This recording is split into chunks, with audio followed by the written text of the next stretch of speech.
الحمد لله رب العالمين، والصلاة والسلام على خير خلق الله محمد وعلى آله وأصحابه الكرام وتابعيهم بإحسان إلى يوم الدين. أوصيكم عباد الله ونفسي قبلكم بتقوى الله وكثرة مخافته، فإن التقوى شعار المؤمنين ودثار المتقين، ووصية الله تبارك وتعالى في وفيكم وفي الخلق أجمعين. وشبيسكامي وجشاعركا فرماو دڵتەنگی ئانان وێرەگا گرانۆ نیمەشە و خەم بێ بێدەنگێ لاونۆ خەم ئانان دیدە پەڕ بۆ جەهەرسی دەردێوە بۆنە و تا سەوای نەوسی. ئێمە گردمە خزمەت و قورئانە باس و یعقوبی ماوانانۆ کە یوسفش جە دەستدا. شعرە کوردەکانە فرە باس و ئانەیە ئامان کە پیرێ کوڕژ گوم بۆ چێش سەرمێ. خوا قورئانە یەرێکی ئێمە پێی باس کەرەوە باس و یعقوبین. یەکەم جار یعقوبی فەرماوە وإني ليحزنني أن تذهبوا به، فەرماواژ من غەمبار بوون ئەگەر کوڕەکەم بەردە یوسف.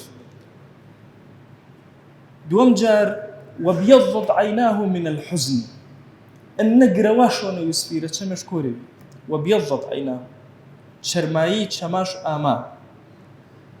یەرەمین جار زاوڕەکەش تەماشا کرد ئەننا ڕەحەتا و ئەننا زەحمەتەنە، فەرماواشە حتى تكون حرضا أو تكون من الهالكين. تو لنا مشي أي تاتا أن قروي وأن نارحات بي ودماو إي قردو صاليتو ور هاوارو نالتا. خفتو غنباري إنسانك فر الزحمة ئەگەر خوا هاوکاری دڵەکان نەکەرەوە ئینسان جایشان هەن وەشەویسێ و دەسەنە بڵۆنە ڕەنگە دڵش پارچە پارچە بۆ نەمەن. ئێمە فرە مهمە تەماشۆ شەریعەتەکەی ماکەرمێ کە شەریعەتێوەن دائیمە جوانی ماپەنەمەوە، دائیمە چەنی دەوروبەرەکەی ماکارێ ماپەنەکەرەوە کە وەشەویسی و سرور و مەحەبەت بڵاو کەرمێەوە نەک زەحمەتی و هەڕ بەسەری. چێوێ فرە مهمە کە ئینسان غەمەکاش کەم کەرەوە. عولەمایە فەرماوان تەوەقع المەکروه، ئینسان دائیمە تەوەقع و خراپەکە کەرەوە. ئەگەر قەت تەوەقع نەکردە بۆ عومرتەنە ئیفلاس کەری کتوپڕ ئیفلاسڵ کرد ڕەنگە تووش و شێتی بی.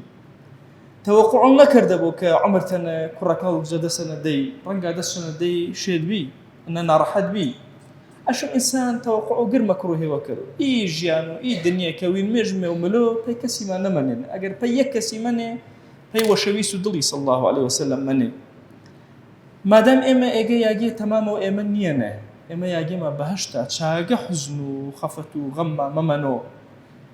ئێمە ئەشم هوشیارانە مامەڵە کەرمێ ئارۆنە گر کۆمەڵگێوە لە مجتەماعێوەنە ئەگەر ئاما زەڕ فرە بی و کتوپڕ کەم بیۆ ئیلا ئیکتئاب فرە بوو، سەرئێشە شافرە بوو، غەمباری شافرە بوو، دڵتەنگی شافرە بوو، غەمەکێ کەڵک کەرا سەروی دڵشا گێرارە، خەڵک تووش و بێتاقەتی بۆ گەنجش پیرش.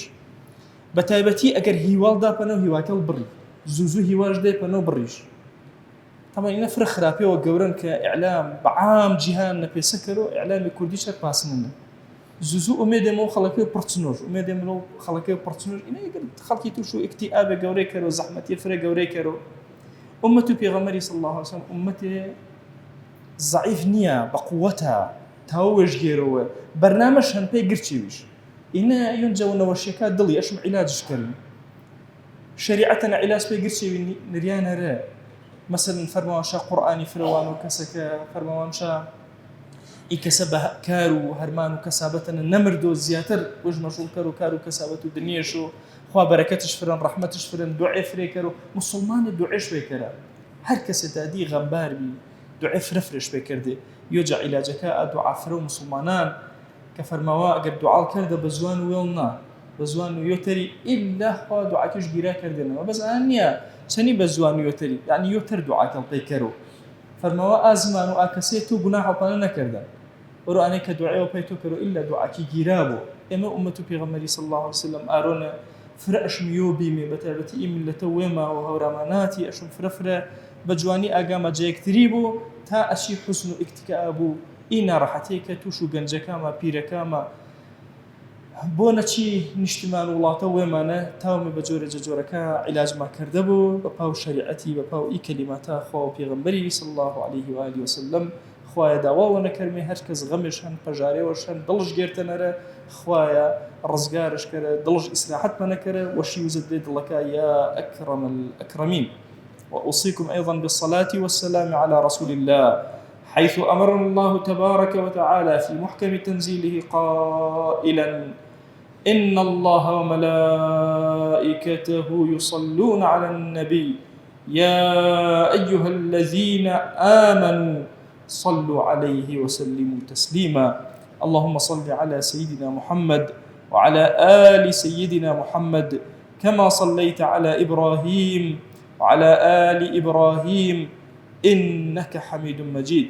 اللهم اغفر للمؤمنين والمؤمنات وللمسلمين والمسلمات ولمن عمر هذا المكان. اللهم أعز الإسلام والمسلمين وأهلك الكفرة والملحدين. اللهم انصر من نصر الدين واخذل يا رب من خذل الإسلام والمسلمين. اللهم آت نفوسنا تقواها فزكها أنت خير من زكاها أنت وليها ومولاها. آمين آمين والحمد لله رب العالمين. أقم الصلاة يرحمك الله.